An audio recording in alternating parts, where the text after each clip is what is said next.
नमस्कार, मैं हूं आपके साथ अविनाश कर और आप देख रहे हैं एमपी का खास कार्यक्रम मध्य प्रदेश में आज क्या हुआ, जिसमें एमपी की हर बड़ी खबर से आपको करेंगे रूबरू। शुरुआत करेंगे इस बुलेटिन की सुर्खियों के साथ।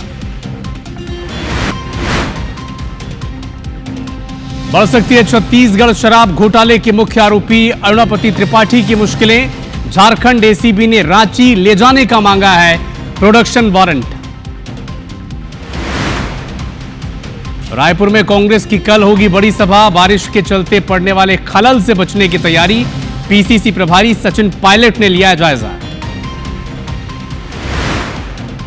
बालोद में धरने पर बैठे कांग्रेस विधायक कुंवर सिंह निषाद। टीचर पर शाला अनुदान राशि के दुरुपयोग का लगाया आरोप। शिक्षिका को हटाने की मांग। डिंडौरी में बिजली की समस्या को लेकर ग्रामीणों ने किया चक्का जाम। सड़क के दोनों तरफ लगी लंबी कतारें। वाहन चालकों और ग्रामीणों के बीच हाथापाई। इंदौर के गौ सेवकों को बीना विधायक निर्मला सप्रे ने दी जान से मारने की धमकी। जमीन को लेकर विवाद, विधायक के खिलाफ केस दर्ज।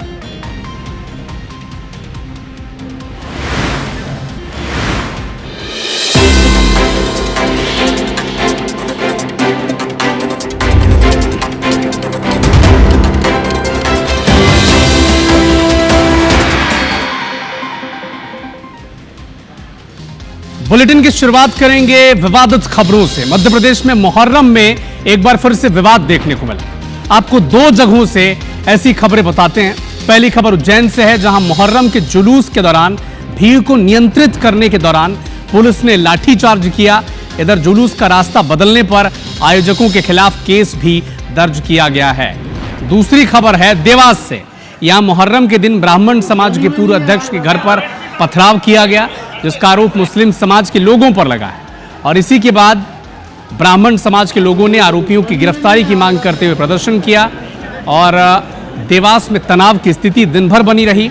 दूसरी ओर मुस्लिम समाज की शिकायत है कि ब्राह्मण समाज के पूर्व अध्यक्ष के बेटे ने मुस्लिम त्योहार को लेकर सोशल मीडिया पर आपत्तिजनक टिप्पणी की थी।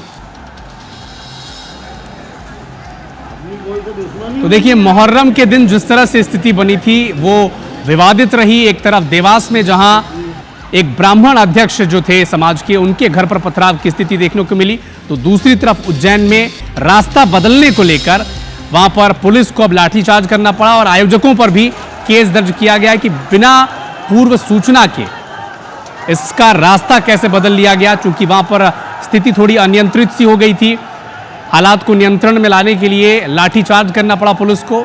और देवास में आरोप थोड़े दूसरी तरह का है। ब्राह्मण समाज के पूर्व अध्यक्ष के घर पर पथराव का मामला मुहर्रम देवास में सामने आया। आरोप यह है कि उनके जो बेटे हैं उन्होंने सोशल मीडिया पर कुछ टिप्पणी की थी।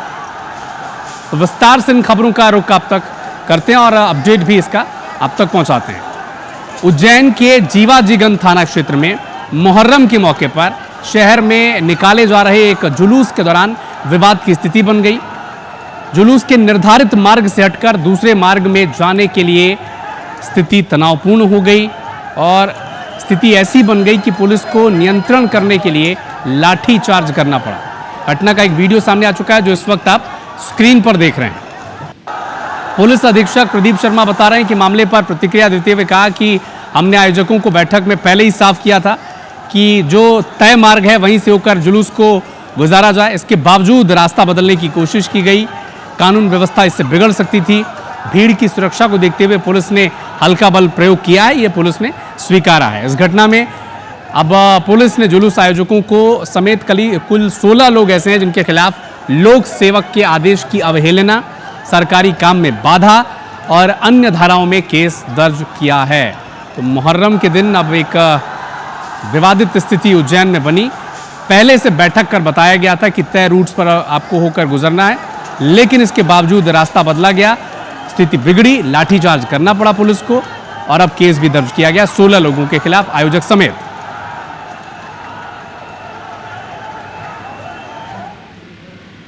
जुलूस जो उसका रूट था, खजूरवाली से निकास तक जाना था। बाकी कुछ तत्व लोगों ने उस जुलूस को गीता कॉलोनी की तरफ ले गए, उस पर लाठीचार्ज हुआ। मेरा ऐसा कहना है कि 2-4 दिन पहले जब कंट्रोल रूम में मीटिंग हुई थी, जिम्मेदार सब लोग थे उसमें जब रूट तय हो गया था, इस तरह की क्या नौबत है कि वो बिना रूट के वो जाने लगे। इरफान और लाला इनका जो घोड़ा है वो जुलूस इनके 15-20 साथियों के साथ ये जो निर्धारित मार्ग खजूर वाली मस्जिद से निकास की तरफ था उसके अगेंस्ट में अब्दालपुरा की तरफ इन्होंने उसको मोड़ा, जिसकी वजह से बैरिकेड्स गिरे और उसमें 2 पुलिसकर्मियों को चोट आई। इसके बाद पुलिस ने, क्योंकि भीड़ बहुत ज़्यादा थी, इसलिए जो उपस्थित भीड़ थी उसको तितर-बितर करने के लिए कमर से नीचे हल्के बल का प्रयोग किया। हमारे सहयोगी इंद्रेश हमारे साथ लाइव जुड़ चुके हैं। इंद्रेश, क्या स्थिति ऐसी बनी कि रूट चेंज करना पड़ा मुहर्रम के जुलूस के आयोजकों को?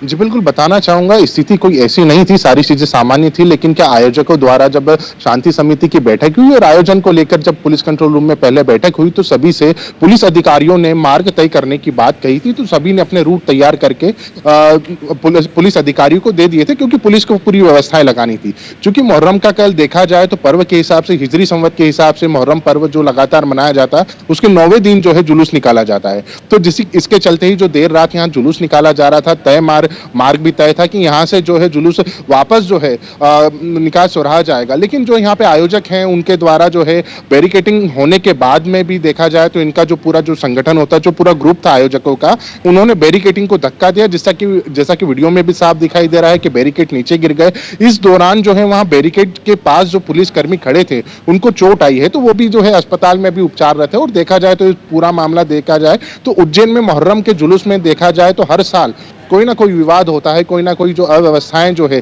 चाहे इंद्रेश, एक चीज और दर्शक समझना चाहते हैं कि वहां पर सैकड़ों हजारों की भीड़ थी, केस केवल 16 लोगों पर दर्ज किया गया है। अगर तय रूट को बदला गया है और किसी दूसरे रूट पर जाने की कोशिश की गई है, बैरिकेड तोड़कर ढकेल कर आगे बढ़ने की कोशिश की जा रही है, तो ये 15-16 लोगों का काम तो होगा नहीं, ये तो बहुत लोग इन्वॉल्व होंगे तभी ऐसा हो सकता है। तो उन पर क्या कार्रवाई कर रही है पुलिस? जी बिल्कुल, मैं बताना चाहूंगा कि पुलिस का ये कहना है कि जो एक समिति जो एक क्षेत्र के हिसाब से तैयार की गई थी और जो बैठक में बातचीत तय की गई थी, तो सभी ने अपने जुलूस के आधार पर जो है एक समिति बनाई थी। तो इस जो समिति ने, जिसने आयोजक हैं उनकी समिति में कुल 16 लोग हैं, तो इस कारण पुलिस ने कार्रवाई करते हुए जो है इन 16 लोगों पे भी प्रकरण दर्ज किया है। लेकिन इस पूरे मामले को लेकर पुलिस अधीक्षक का यह भी कहना है कि हम वीडियो के आधार पर, वहां लगे सीसीटीवी फुटेज के आधार पर जो है हम और भी आरोपियों के खिलाफ को चिन्हित किया जा रहा है और देखा जाए तो चिन्हित किया जा रहा है और अब फुटेज भी खंगाले जा रहे हैं। आप नजर बना के रखिएगा, अपडेट आपसे लगातार हम लेते रहेंगे। शुक्रिया। इधर देवास में ही मुहर्रम पर ब्राह्मण समाज के पूर्व अध्यक्ष संजय शुक्ला के घर पर पथराव हो गया। भारी संख्या में सर्व हिंदू समाज के लोग एकजुट हुए और आरोपियों की गिरफ्तारी की मांग की।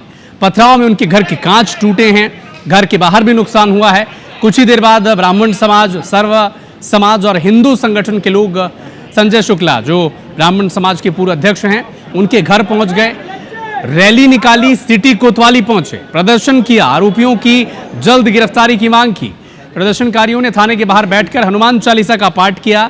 घटनास्थल के सीसीटीवी कैमरे चेक किए गए हैं। 4 से 5 युवक पत्थर फेंकते नजर आ रहे हैं साफ तौर पर। पुलिस ने कार्रवाई का आश्वासन दिया है।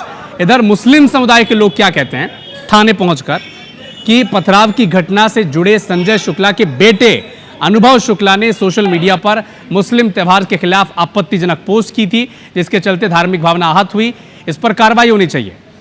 तो देखिए, एक तरफ ब्राह्मण समाज के पूर्व अध्यक्ष के घर पर पत्थर फेंके जाते हैं, विरोध करने जब समाज के लोग थाने पहुंचते हैं तो मुस्लिम समाज के लोग पहुंचते हैं थाने और ये बताते हैं कि ये जो संजय शुक्ला हैं ब्राह्मण समाज के पूर्व अध्यक्ष, उनके बेटे ने कुछ ऐसा सोशल मीडिया पर लिखा है जिससे उनकी भावनाएं आहत हुई। तो ये अधिकार आपको किसने दिया कि आप पत्थर फेंकेंगे? कानून व्यवस्था पर आपका भरोसा नहीं है? बड़े गंभीर सवाल हैं। एक तरफ उज्जैन में तय रूट होता है, इस रोड से होकर आपको गुजरना होता है, लेकिन उस रोड पर नहीं जाना है, बैरिकेटिंग तोड़ देनी है, दूसरे रास्ते पर चले जाना है। और जब पुलिस हल्का बल प्रयोग करती है तो सवाल भी पूछने हैं। और इधर देवास में देखिए, पत्थर फेंक दिया जाता है एक त्योहार के दिन ब्राह्मण समाज के अध्यक्ष के घर पर और कहा जाता है कि उनकी भावनाएं आहत हुई हैं सोशल मीडिया के एक पोस्ट से, तो कार्रवाई होनी चाहिए। शांति समिति का मैं सदस्य हूँ। मेरे द्वारा शांति समिति की बैठक में डीजे का विषय उठाया था। मैंने जो भावना थी उसको दृष्टिगत रखते हुए मेरे को एंगल बनाया उनने। आज सुबह मेरे घर पे सुबह 6 बजे पथराव किया गया। अभिनव शुक्ला करके कोई है, संजय शुक्ला का लड़का है शायद, शुक्ला मेडिकल वाला, उसने अजय इमाम हुसैन रजी थानाओं के मामले में उनकी शान में गुस्ताखी करी। और जो हमारा जो जिसको हम बड़े साहब कहते हैं उनके मामले में उनने सब जगह उसकी जो फेसबुक के ऊपर उसने पोस्ट डाली, उसके खिलाफ हम थाने का आया आवेदन देने। जिसमें कि पत्थर मार के कांच टूटा है, तत्काल फरियादी को शिकायत की गई, पुलिस ने संज्ञान में लिया है, कई टीमें लगाई गई हैं, लगातार संभाले जा रहे, प्रकरण पंजीबद्ध किया जा रहा है, शीघ्र गिरफ्तार करके इसमें सख्त वैधानिक कार्रवाई सुनिश्चित की। मध्य प्रदेश के सीनियर आईएएस और ब्राह्मण दी ग्रेट इसके राइटर हैं नियाज खान। उनके एक पोस्ट पर एक बार फिर से सियासत गर्मा गई है। नियाज खान ने सोशल मीडिया पर पोस्ट कर मुसलमानों से अपने पेशे को बदलने की अपील की है। नियाज खान ने मुसलमानों से कहा है कि वो बकरा मुर्गा काटना और खाना बंद करें, क्योंकि भारत तो शाकाहारी देश है। एक रिपोर्ट आप देखें, नियाज खान ने क्या नया ट्वीट किया है, क्या मांग की है मुसलमानों से।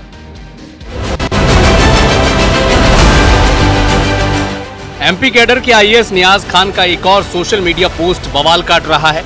नियाज खान ने एक्स पर पोस्ट करते हुए मुसलमानों से अपील की है कि वो चाहते हैं कि उनकी कौम भी आधुनिक हो। इसके लिए मुर्गी, अंडा, मछली, मांस बेचना धीरे धीरे बंद कर दूसरे व्यवसाय को चुनना चाहिए जो सम्मानजनक हो। वैसे भी भारत शाकाहार प्रधान देश है। नियाज खान की पोस्ट पर अब मुस्लिम स्कॉलर सवाल उठा रहे हैं। मुस्लिम स्कॉलर्स का कहना है कि वो मुसलमानों को न सिखाएं कि क्या करना है और क्या नहीं। नियाज खान साहब, मुस्लिम समाज को इस तरह का ज्ञान देने की कोशिश मत करिए। हम क्या करेंगे, क्या खाएंगे, हमारी पूजा पद्धति कैसी होगी, आपको बताने की, ज्ञान देने की जरूरत नहीं है। नियाज खान की पोस्ट ने एमपी की सियासत भी गर्मा दी है। कांग्रेस नियाज खान को बीजेपी का एजेंट बता रही है, तो बीजेपी नियाज खान के समर्थन में है। बीजेपी नेताओं का कहना है कि नियाज खान विद्वान अफसर हैं, वो नहीं चाहते कि अरब की संस्कृति भारत में फले फूले। देखिए, नियाज खान जी लगातार विवादित बयान देते आए हैं और भारतीय जनता पार्टी के एजेंडे पे काम करते हैं। शाकाहार को बढ़ावा देने की वो बात कर रहे हैं तो उसका स्वागत है, लेकिन वो व्यक्ति क्या खाएगा क्या नहीं खाएगा ये वो तय नहीं करेंगे। भारतीय जनता पार्टी के एजेंडे को बढ़ाने का काम वो शुरू से करते हैं। नियाज खान जी मुस्लिम समुदाय से आने वाले एक पढ़े लिखे और शिक्षित वर्ग के अधिकारी हैं। जैसे हिंसक प्रवृत्ति अरब देशों में बढ़ रही है, उसको देखते हुए इस प्रकार की अपील की है, तो उनके अपने समाज को इस पर गंभीरतापूर्वक विचार करना चाहिए। फिलहाल नियाज खान को विरोधी कटघरे में खड़ा कर रहे हैं। विरोधियों की तरफ से दावा किया जा रहा है कि नियाज खान के पोस्ट अमूमन बीजेपी की विचारधारा से मेल खाते हैं। हालांकि ये कोई पहला मौका नहीं है जब नियाज खान की किसी पोस्ट पर बवाल हुआ हो। नवीन कुमार सिंह, IBC24, भोपाल। और बारी है वेदर अपडेट की। आफत मूसलाधार, मध्य प्रदेश में बारिश के यही हालात हैं। कुछ तस्वीरें आप तक पहुंचाते हैं जो इस वक्त सोशल मीडिया से लेकर हर वक्त हर जगह वायरल हो रहे हैं। कटनी जिले में बीते 2 दिनों से जो जबरदस्त बारिश हो रही है, जनजीवन अस्त व्यस्त हो चुका है। तेज बारिश के चलते जहां नदी नाले उफान पर हैं, मुड़वारा से कटनी साउथ स्टेशन को जाने वाले अंडर ब्रिज का जो रास्ता है वो पानी में डूब चुका है। इस वक्त वो तस्वीर आप देख रहे हैं। यात्रियों को स्टेशन पहुंचने में बड़ी परेशानियों का सामना अब करना पड़ रहा है। घूम कर अब उन्हें दूसरे छोर तक पहुंचना पड़ रहा है। और शहर में लगातार पिछले कुछ घंटे से जबरदस्त बारिश हो रही है।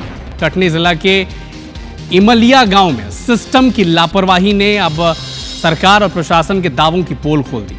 ग्रामीणों को खुले आसमान के नीचे शव का अंतिम संस्कार बारिश के दौरान करना पड़ा। शेड के भाव में ग्रामीणों को अंतिम संस्कार के लिए बड़ी परेशानी का झेलना पड़ा है और ऐसी स्थिति लगातार सामने आ रही है। बार बार शेड निर्माण की मांग भी की जाती है, लेकिन दावे हैं, वादे हैं, लेकिन ज़मीन पर सब कुछ शून्य है। कटनी से ही एक और लापरवाही की तस्वीर आप तक पहुंचाते हैं। उफनती बेलकुंड नदी में युवकों ने छलांग लगा दी और छलांग लगाने का वीडियो सामने आया है और बार बार अपील की जा रही है कि बारिश का मौसम है, कभी भी जल स्तर बढ़ जाता है, जान जोखिम में डालकर इस तरह से नदी नालों में नहाना बंद करें। लेकिन ये युवा हैं कि मानते नहीं। ये वीडियो अब सोशल मीडिया पर वायरल हो रहा है। लापरवाही साफ तौर पर यह है और कभी भी बड़ा हादसा हो सकता है। बार बार अपील की जा रही है IBC24 की तरफ से कि जान जोखिम में डालकर न पुल पुलिया पार करें, ना ही इस तरह की नदी नालों में कूदकर स्नान का मजा लेने की कोशिश करें। इधर दमोह में तेज बारिश ने नगर पालिका दमोह की व्यवस्थाओं की हकीकत सबके सामने रख दी है।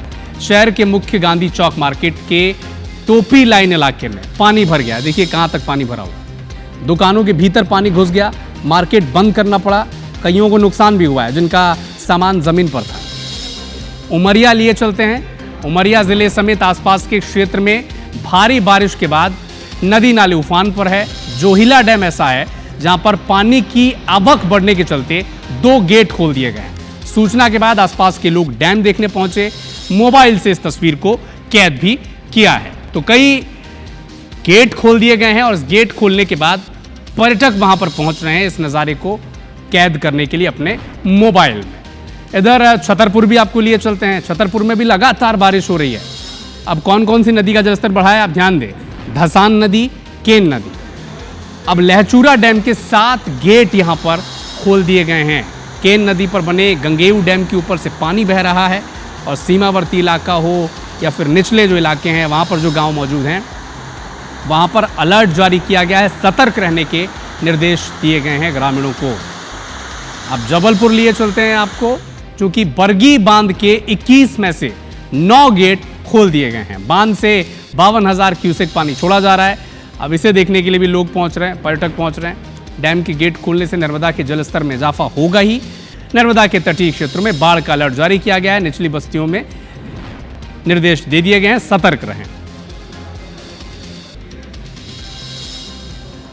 तो देखिए ये अलग अलग जगहों की तस्वीरें हैं। और हटा के पाटन में रास्ता खराब है, एम्बुलेंस नहीं पहुंच पा रही है और इसी के चलते महिला ने बच्ची को ट्रैक्टर ट्रॉली में ही जन्म देना पड़ा। जानकारी के मुताबिक मुख्य मार्ग से गांव तक कीचड़ भरा रास्ता है, एम्बुलेंस वहां तक पहुंच नहीं पाती और स्वास्थ्य अमला और जो आशा कार्यकर्ता है उन्होंने गर्भवती महिला को ट्रैक्टर ट्रॉली के जरिए एम्बुलेंस लाना चाहा, कोशिश की, लेकिन रास्ते में ही प्रसव पीड़ा के बाद महिला ने बच्ची को जन्म दिया है। स्थानीय के मुताबिक नाले पर पुल का निर्माण नहीं होने के चलते बारिश के दिनों में इस तरह की समस्याओं का सामना ग्रामीणों को करना ही पड़ता है। इतनी के बाद डिलीवरी होने थी तो मतलब हमने 108 मतलब गाड़ी बुलवाई, सो अपने नरवा तक आई। माँ के यहाँ पुलिया नहीं है तो आई नहीं, हटलारी में बाल बच्चा हो गया। का फोन लगाया तो वो जा नहीं पाई नाला की वजह से। पहले मैं ट्रैक्टर से लेके आ रही थी, रास्ते में डिलीवरी हो गई। मंडला डिंडौरी में हुई तेज बारिश के चलते जबलपुर में नर्मदा नदी पर बने बरगी बांध में पानी की आवक इतनी बढ़ गई कि बांध का लेवल मेंटेन करने के लिए पानी छोड़ना पड़ा है। जैसा कि हमने आपको पहले ही बताया कि बरगी के 9 गेट खोले गए हैं। बरगी बांध के गेट खुलते ही उसे देखने के लिए बड़ी संख्या में पर्यटक पहुंच रहे हैं। बारिश के बावजूद जायजा लिया हमारे संवाददाता विजेंद्र पांडे ने।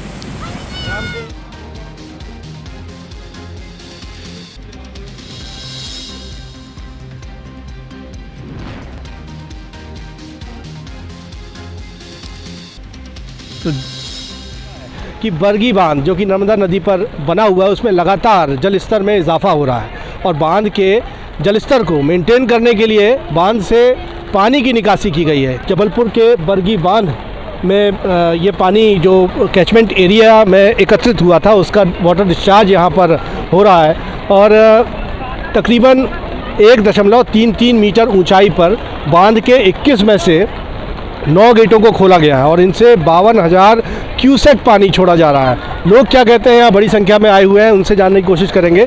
इस दृश्य को लेकर क्या कहेंगे? अद्भुत है हमारे नर्मदा का पानी जो कि निश्चल बह रहा है निरंतर।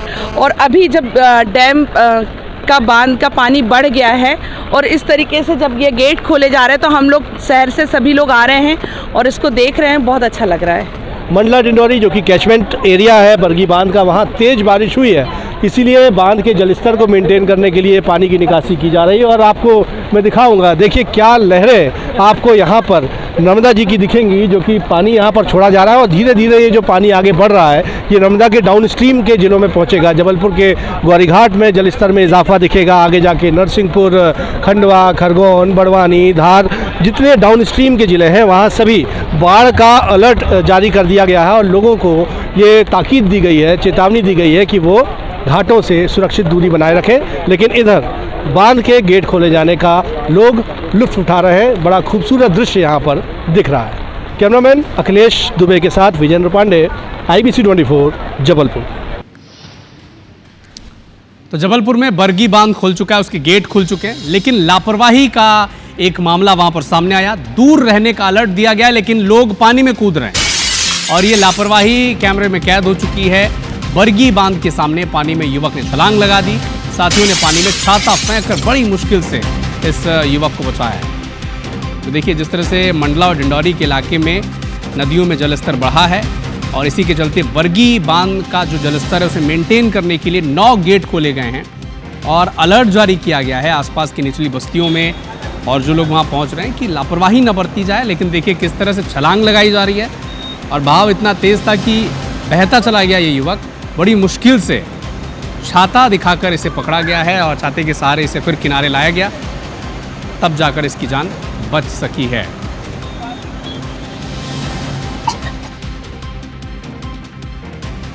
मध्य प्रदेश कांग्रेस के विदिशा मॉडल की प्रशंसा अब दिल्ली आलाकमान भी कर रहा है।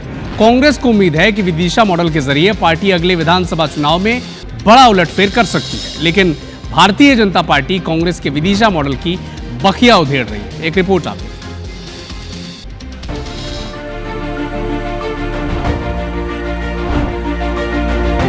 एमपी कांग्रेस का विदिशा मॉडल देश भर की सुर्खियों में है। कांग्रेस विदिशा मॉडल के साथ आगे बढ़ने की तैयारी में है। कांग्रेस का दावा है कि विदिशा में तकरीबन 650 पंचायत कमेटियां और वार्ड कमेटियां बनकर तैयार हो चुकी हैं, जो कांग्रेस का विदिशा में बरसों पुराना राजनीतिक सूखा खत्म करेगी। फिलहाल कांग्रेस इन्हीं 650 कमेटियों के जरिए वोटर वेरिफिकेशन का काम शुरू करने जा रही है। ये कमेटियां गांव और मोहल्लों में फिजिकल वोटर वेरिफिकेशन कर प्रदेश कांग्रेस कमेटी को अपडेट करेंगे। कांग्रेस को उम्मीद है कि विदिशा मॉडल कमाल करेगा। विदिशा मॉडल एक पायलट प्रोजेक्ट को विदिशा जिले को कांग्रेस पार्टी ने अपने हाथों में लिया है। माननीय हरीश चौधरी जी, माननीय अध्यक्ष जी उसकी समीक्षा करने के लिए कल शमशाबाद में और कुरबाई विधानसभा में जा रहे हैं और ये प्रोजेक्ट मुझे उम्मीद है कि पूरे मध्य प्रदेश में लागू किया जाएगा। दरअसल कांग्रेस ने विदिशा के संगठन को संभालने के लिए पूरे विदिशा जिले को ही पायलट प्रोजेक्ट के तौर पर लिया है। कांग्रेस की कोशिश है कि पार्टी जमीन पर मजबूत हो, मोहल्ले से लेकर गांव तक कांग्रेस का संगठन नजर आए। कांग्रेस ने यह भी तय किया है कि न सिर्फ पंचायत और वार्ड कमेटियां वोटर वेरिफिकेशन तक सीमित रहेंगी, बल्कि चुनाव के दौरान चुनाव प्रबंधन और टिकटों के लिए अपनी राय भी देंगे। फिलहाल बीजेपी कांग्रेस के विदिशा मॉडल पर सवाल खड़े कर रही है। देखिए विदिशा का अगर किसी का मॉडल है तो वो भारतीय जनता पार्टी का है। अटल जी, सुषमा जी, शिवराज जी समेत भारतीय जनता पार्टी के कई लोकप्रिय नेताओं ने उस निर्वाचन क्षेत्र का प्रतिनिधित्व किया है। वहीं कांग्रेस पार्टी इस प्रकार के पायलट प्रोजेक्ट लगातार लेकर के आती है और वो जमीन पर चुनाव के समय पूरी तरीके से विफल हो जाते हैं। उसी प्रकार का विदिशा मॉडल का भी होने जा रहा है और कांग्रेस पार्टी का यह है जो पायलट प्रोजेक्ट है पूरी तरीके से विफलता की ओर आगे बढ़ रहा है। कांग्रेस ने संगठन सृजन अभियान का काम तकरीबन खत्म कर लिया है।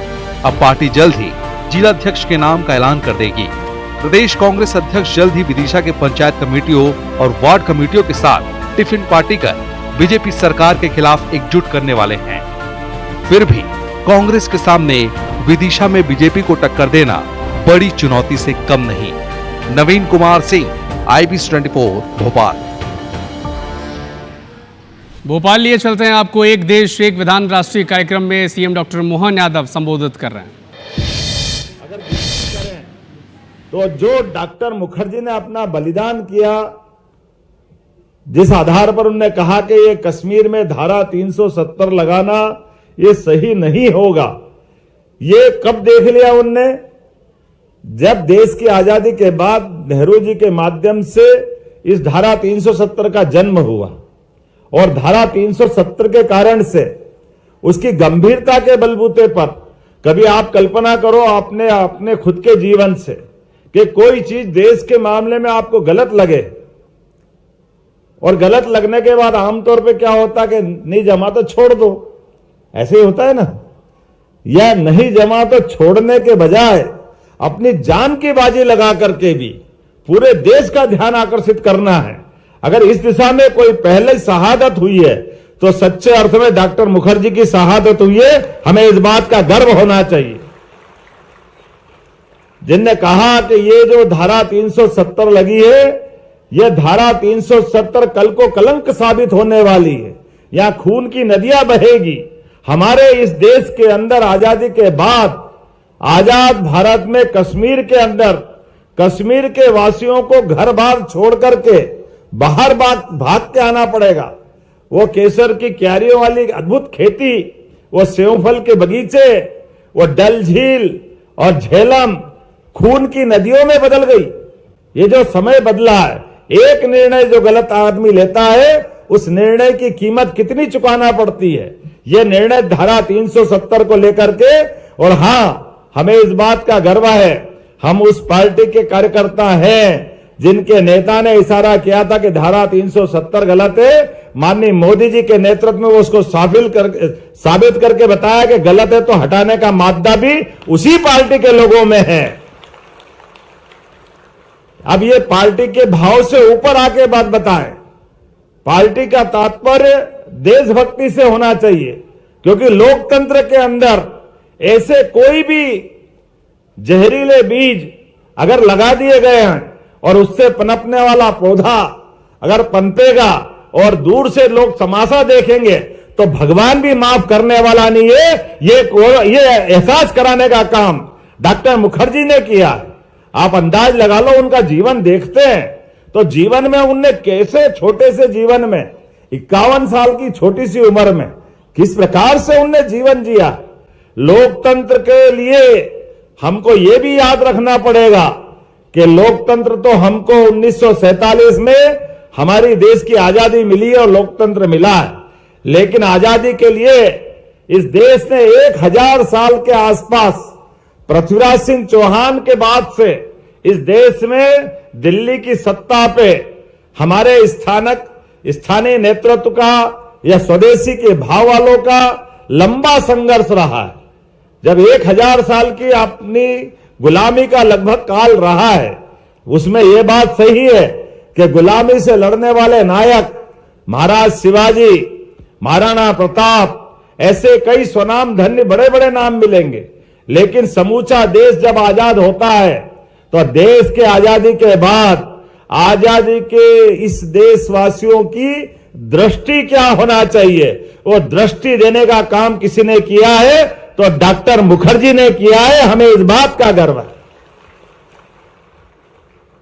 समय के साथ जो पीढ़ियां अपने पूर्वजों को भूल जाती है, भविष्य उनका अच्छा नहीं होता है। ऐसे में आज के समय में हमारी पीढ़ियों की ये गलतियां हैं, उन गलतियों से सबक लेते हुए इस लोकतंत्र को सुरक्षित रखना है। तो सुरक्षित रखने के लिए हमको ऐसे महापुरुषों को भी याद रखना पड़ेगा, अतीत की उन गलतियों को भी नहीं भूलना पड़ेगा। और जो संविधान की बात डॉक्टर हमारे पांडे जी ने बताई है कि संविधान डॉक्टर मुखर्जी को हमको मालूम है डॉक्टर अंबेडकर जी की कमेटी के माध्यम से मिला था, और डॉक्टर अंबेडकर जी ने भी इस बात का विरोध किया था कि हाँ, धारा 370 गलत है। लेकिन जो लोग आज संविधान की किताब लहरा करके जनता को गुमराह करना चाहते हैं, उनके भी हमको हरकतों को ध्यान रखना पड़ेगा, उनके वर्तमान के इस लोकतंत्र के खिलवाड़ को भी याद रखना पड़ेगा, और उस बात को भी याद रखना पड़ेगा कि जिसके कारण से अतीत की गलती 40-40 हजार निरपराध लोगों के जो बलिदान लेती है, भविष्य में भगवान न करे ऐसी गलती दोबारा हो। हम सब जानते हैं ये लंबी परंपरा, लंबी बात है, लेकिन आज के इस अवसर पर जब दुनिया का सबसे बड़ा लोकतंत्र भारत है और भारत में अपने अतीत के इस गौरवशाली पृष्ठ को जब हमको आजादी मिली है, तो आजादी के समय होने वाली गलतियों को भी हमको स्मरण रखने की आवश्यकता है। मैं अपनी ओर से पांडे जी आपका अभिनंदन करता हूं, माननीय प्रधानमंत्री जी का जोरदार अभिनंदन करो, जिनके माध्यम से ऑपरेशन सिंदूर से लगा करके धारा 370 तो जब हटी तब हटी, लेकिन देश के दुश्मन को एक बार नहीं, 2 बार नहीं, 3-3 बार घर में घुस के मार